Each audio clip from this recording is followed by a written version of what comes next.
Welcome to the SAG-AFTRA Foundation's Conversations at Home program. I'm Jenelle Riley from Variety. And now, without further ado, it is my pleasure to introduce from Blackish, Anthony Anderson and Tracee Ellis Ross. Thank you both so much for being here. So happy to be here. Anthony, your background is so beautiful. Thank you. Thank you. I wanted to make sure I had color Yes. in my headshot. I didn't want to be the only color here.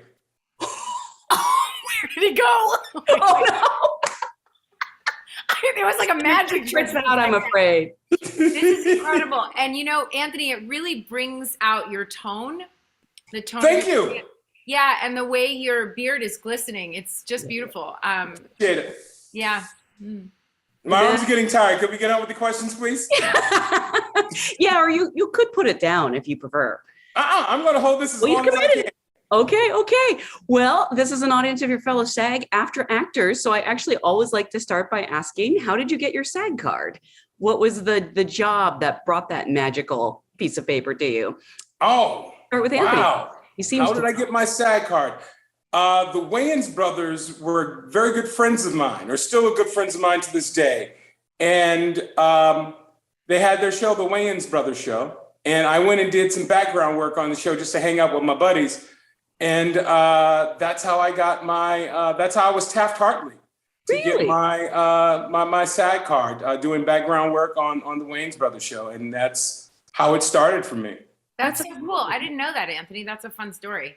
Mm-hmm. I did an Infinity commercial in New York with Brenda Strong, and I was Taft-Hartley'd in for a commercial. Wow, 2 Taft-Hartleys. That's nice. Yeah. Because that's when they say no one else can do this. We have to have you, basically. Yeah, and when you're starting out, it's a lovely feeling. Yeah, it is. Yeah. Okay. My deltoids are starting to burn. I'm going to stop. That was amazing. By the way, everybody, welcome to Working with Anthony, the most fun place in the world where anything is possible. And he will try and make sure that the funny is at the forefront of what is occurring. That was amazing, Anthony. Well, actually, after 8 seasons, Blackish came to an end this year, and I would love to go back to the beginning when the show first came to you, because so much depends on the relationship between Dre and Bo.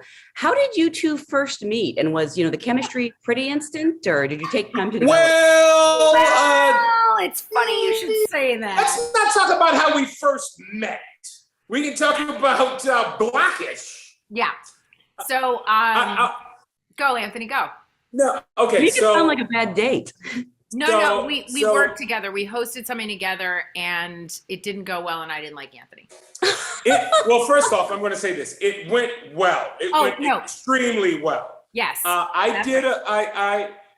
We were walking on stage in front of a live audience, and there was a loud as we were walking across the stage, and Tracee and I were on either side of this, opposite sides of the stage, and I said, Tracee, did you fart?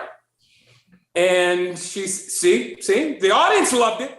The audience loved it. Yeah, and I got embarrassed, and Tracee took offense to it.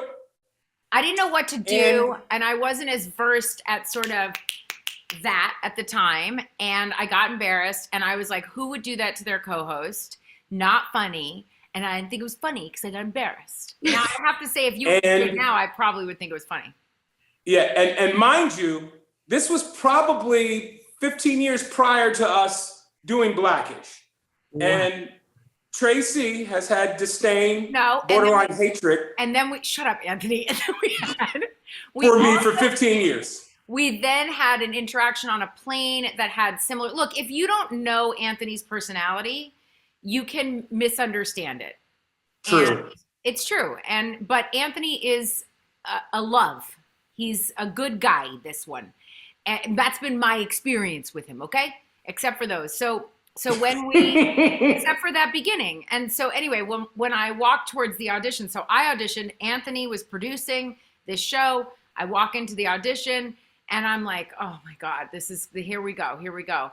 And the chemistry was immediate. And it's so funny because, auditions are one of you have an idea of what a character is. And then you get in the room and you're opposite the person, and the bow just came forward. Like it was like the dynamic of he and I was in that room from that first moment. And Anthony yelled out to the rest of the auditioners, "You should go home." Because Oh no! yes, he did. I did. Wow. I mean, you don't want to waste anyone's time. I didn't want to waste their time. Yeah. He's like, I had found the magic, and I knew what we were going to be doing. And that was it. And it's been magic ever since day one. It's been amazing. We've had a ball together. Did you hesitate to call her in thinking she didn't like you? I don't think you knew. No. For 15 years, I always thought Tracee was my friend. Yep. Actually, now, Tracee, when did I tell you?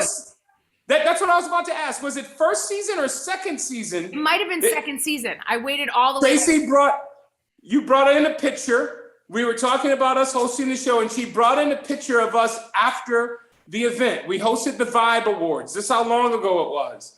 And she brought in a picture at the end of the show, and I'm hugging her, and I'm like teasing, and she has a look of utter disgust on her face. And you should see the way she's gripping my hand, my arm, like, get off of me, you asshole.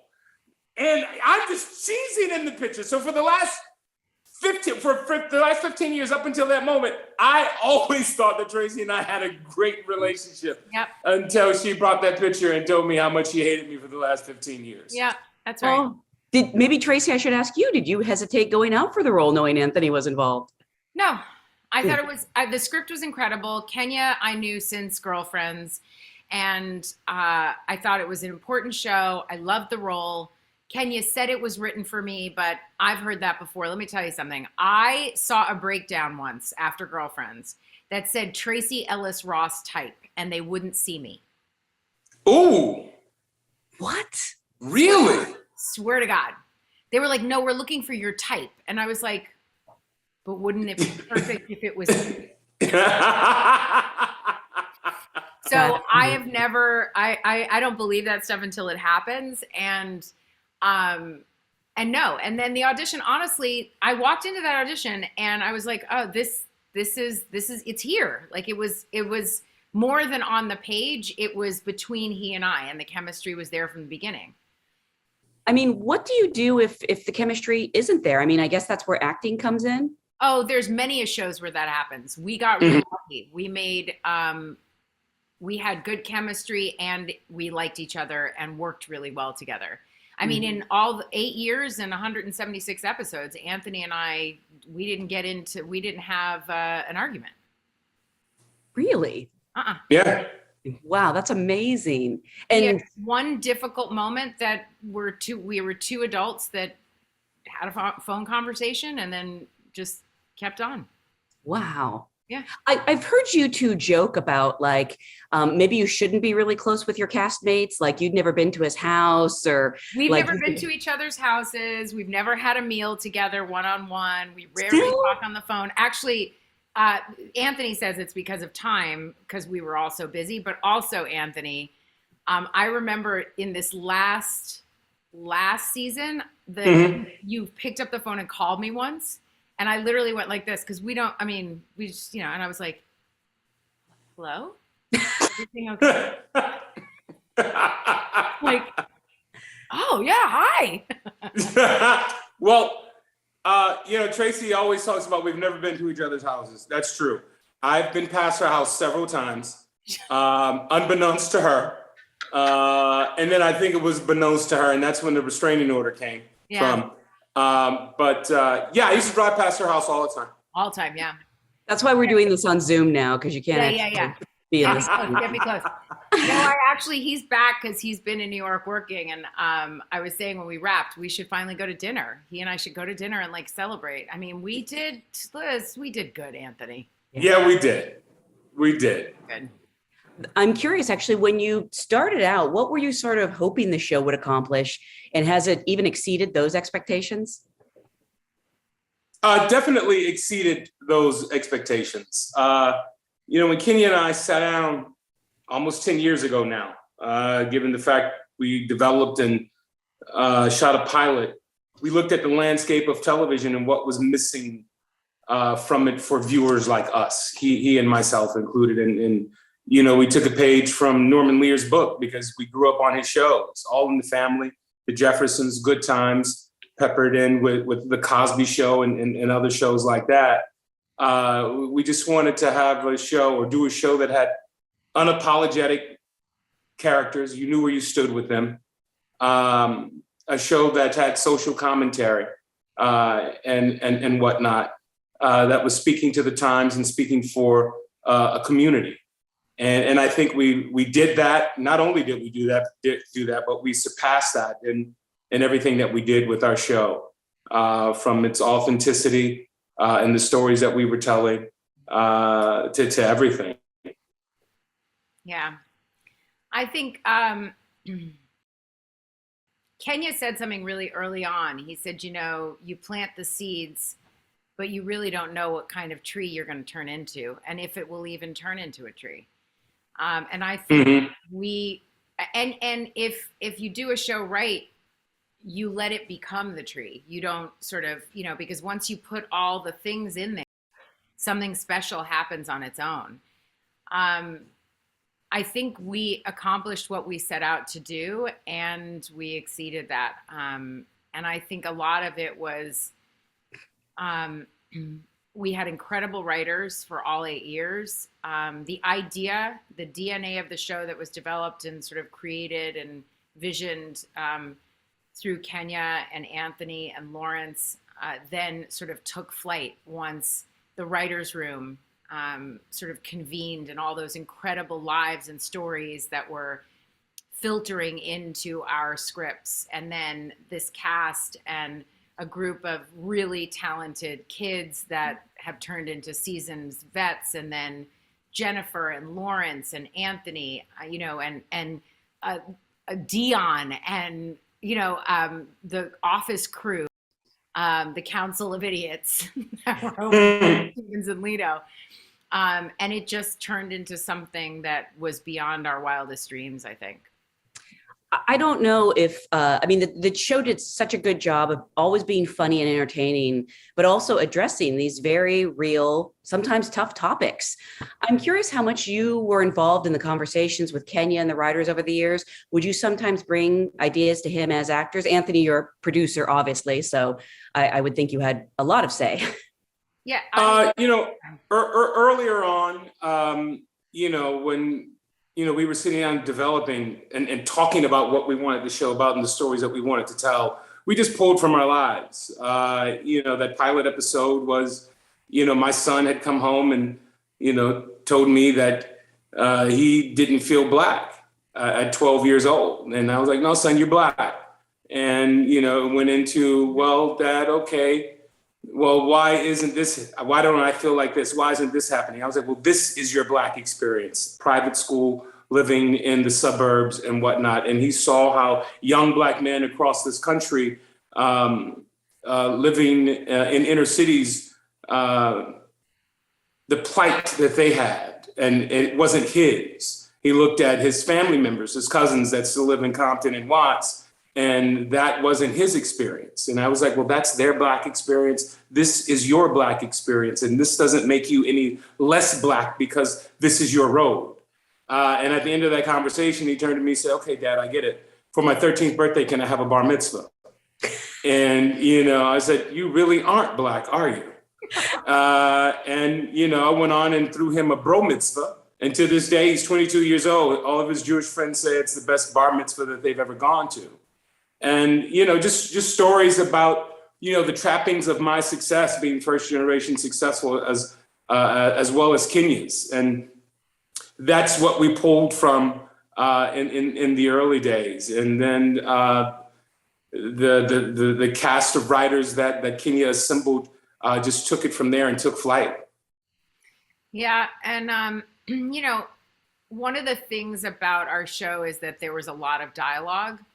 So sometimes it was an idea that was born out of something someone suggested, but then we would convene while working and massage things and speak up if something didn't feel right or didn't feel true or didn't feel honest, and kind of go from there. And that's, I think, the where we got the depth and the texture and the layering that was there, the nuance that existed. Mm-hmm. And even though it was a comedy, I think we dealt with things and handled them with great honesty. And that was what was so identifiable universally for everybody. Thinking of something like the Juneteenth episode, like, is that something that maybe somebody in the cast suggests or Kenya suggests? And, is everybody, sort of contributing ideas? Or I don't mean to take anything away from the amazing writers, but it just feels like everyone, they're not just doing a job. Everyone actually really cares about the product. Yeah. I mean, Juneteenth, the hair episode, for example, was something that had been brewing for a long time, but it's not to take away from the writers. The writers wrote the show. That's what they did.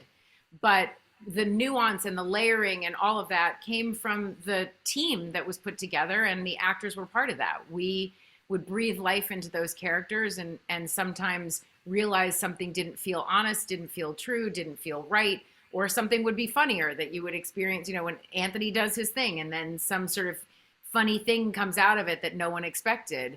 And there was a real respect for what all of us do that I think allowed our show to have all of that. Thinking back to that first episode, I hadn't thought about this, but it makes such a lovely bookend with the finale, which has the Johnsons moving to a Black neighborhood and Dre finally quitting his job after threatening for years. Was that always the plan, or was that something that sort of came up in recent years? I don't think it was always the plan. It was just something that naturally evolved. You were on this journey with this family for 8 seasons. And it was a natural progression and evolution of the family and of these characters. So hopefully it wasn't that much of a surprise when these things happened, when the Johnsons moved to the Black neighborhood, when Dre finally quits his job to go out on his own after all these years of threatening to do so. But I just think it was a natural evolution. Mm-hmm. And we have to talk about this amazing ensemble. I mean, it has been so strange watching these kids grow up over 8 seasons. I can't imagine what it's like for all of you. And, there's that old saying, like, don't work with animals or children, but your cast is wonderful. How does it feel like, I know it's acting, but on some level, you are like parents watching them grow up over the years.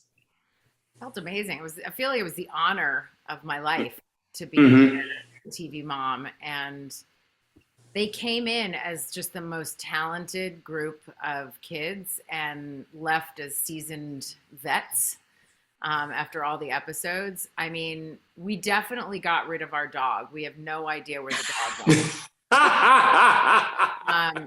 No one knows. It became the big joke that Baby Get Right, which was the name of our dog, just disappeared. But I thought it was amazing working with the kids. They kept set so much fun. It was so much fun to be at work, and they were professionals and talented, and look at them now, And they kept us current. Tracee and I are mature adults. They kept us with our ear to the street. They did their best. It was really hard to get my ear down there because my knees are bad. You know what I mean? Well, I think kids or young actors are just so honest. They keep you honest. I'm curious if even at Our this kids stage, were liars. that is acting to some extent, lying. So Not really. I think it's telling the truth, but please. I'm curious if even at this point in your careers, are you learning new things about acting or being an actor?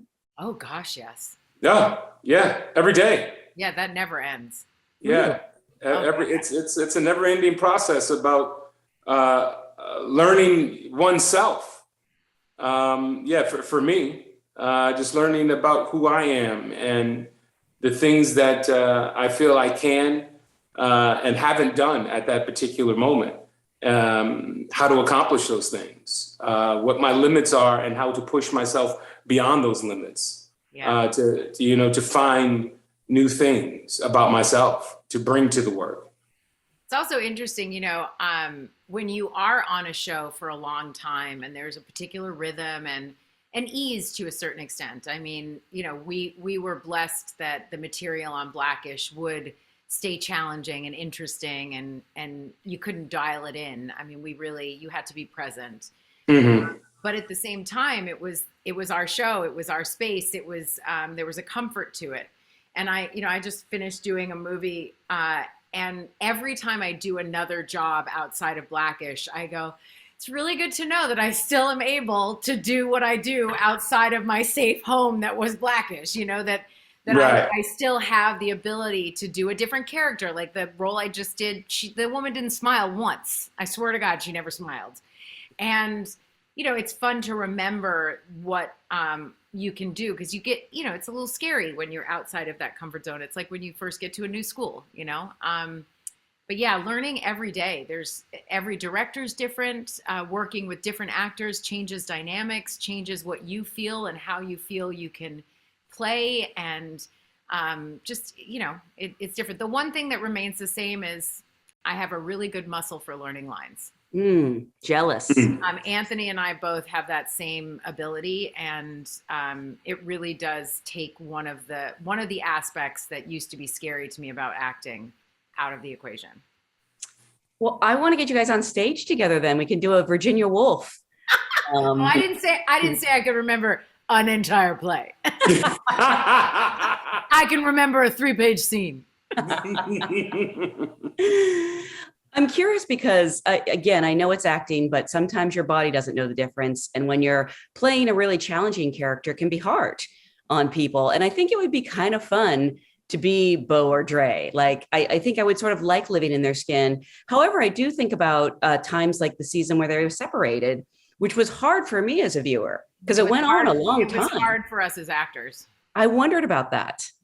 You know, I also directed that first episode when the tailspin of our marriage, or Dre and Bo's marriage, was starting to fall apart. And I hated it.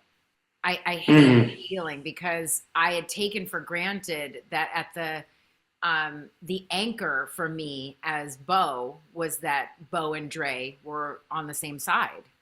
And that was also my anchor for Tracee at work. And it was really unsettling. And it kept making me feel like something was wrong. Like I did something wrong. Very strange.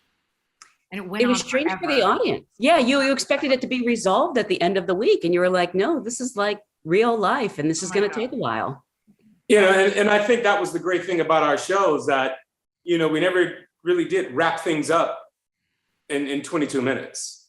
You know, they always, there was always something lingering, or it's just like, oh no, this is a little bit more than just one episode. And, you know, the issues that Dre and Bo were having couldn't be resolved in an episode.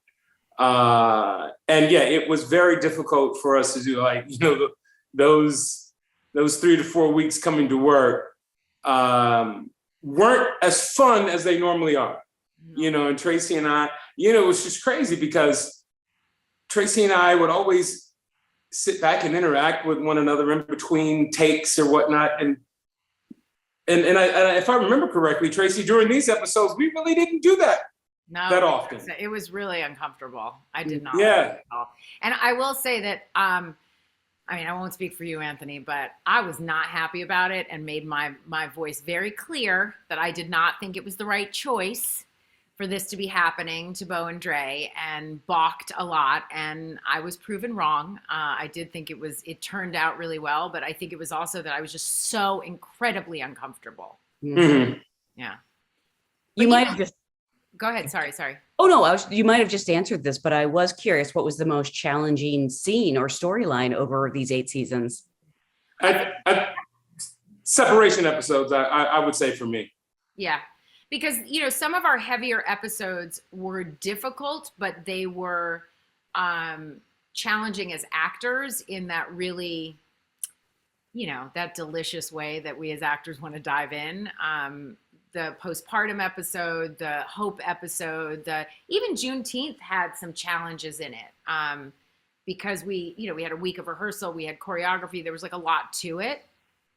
And different actors had different concerns about different things, and so there were some challenges that we had to make sense of during the shooting of Juneteenth. But I would say that the separation episodes, that really felt like it went on forever. I was like, you got to. The other one was in those separation episodes, Beau's father dies. And we were running late and rushed and crunched for time. And we had to, like, my father had to die, Beau's father had to die. And then we went into that freaking scene where we're just like sitting at dinner and laughing. And I was like a mess. Like, I couldn't figure out which way I was going. And yeah, that was a strange couple of months.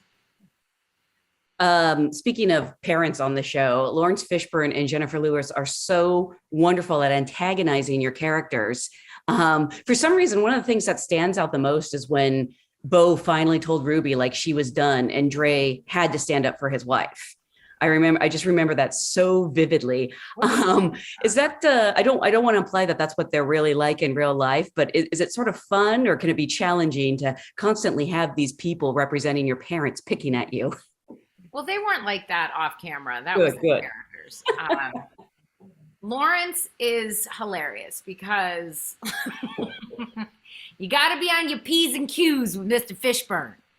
That you do. That you do. So, you know, there was sort of a tightening of things when when Fish was on set, and then a different kind of tightening with Jennifer. But no, they weren't like that in real life.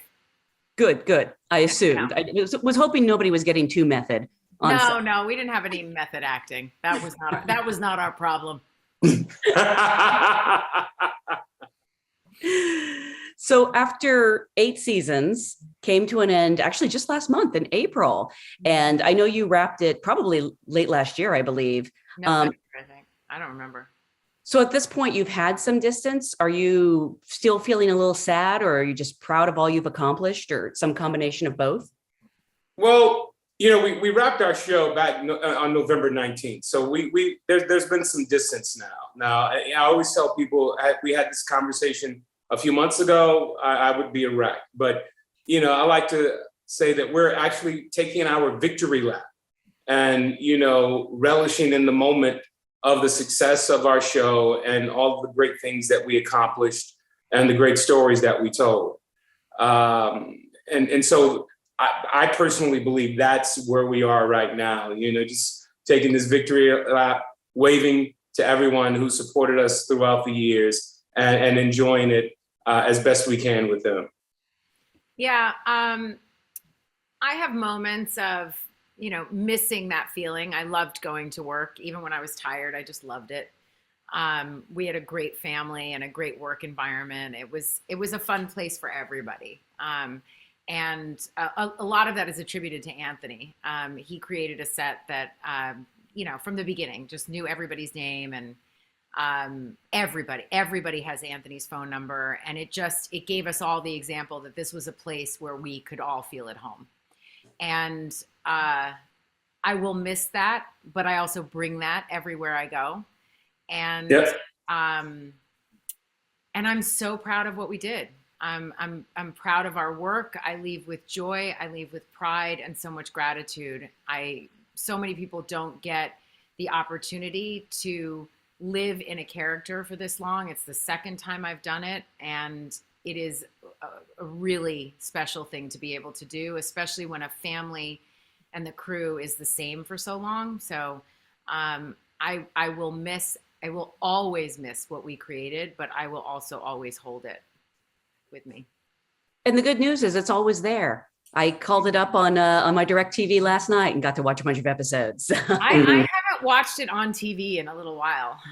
I usually watch it when we would get the advanced version, and then I don't watch it again. But I'm sure at some point I'll sort of travel back. Yeah, we received an amazing gift from the studio. Oh my gosh. So they sent us little iPads with all 176 episodes on them. So whenever I'm feeling the kind of way, I open up the iPad and I'll just click on an episode and watch. I don't want to open the box. And then I kept the box. I still have it. Okay.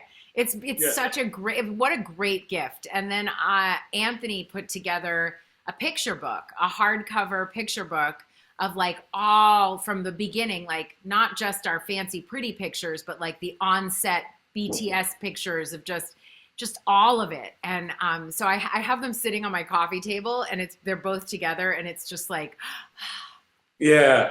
yeah, That's beautiful. yeah. Well, I'm very sad to see it go, but I know it lives on in Mixed-ish and Grownish, and you can appear on one of those shows, I guess. Well, Mixed-ish is gone. Mixed-ish has been gone. But I can still bring it up. Yes, of course. Yeah.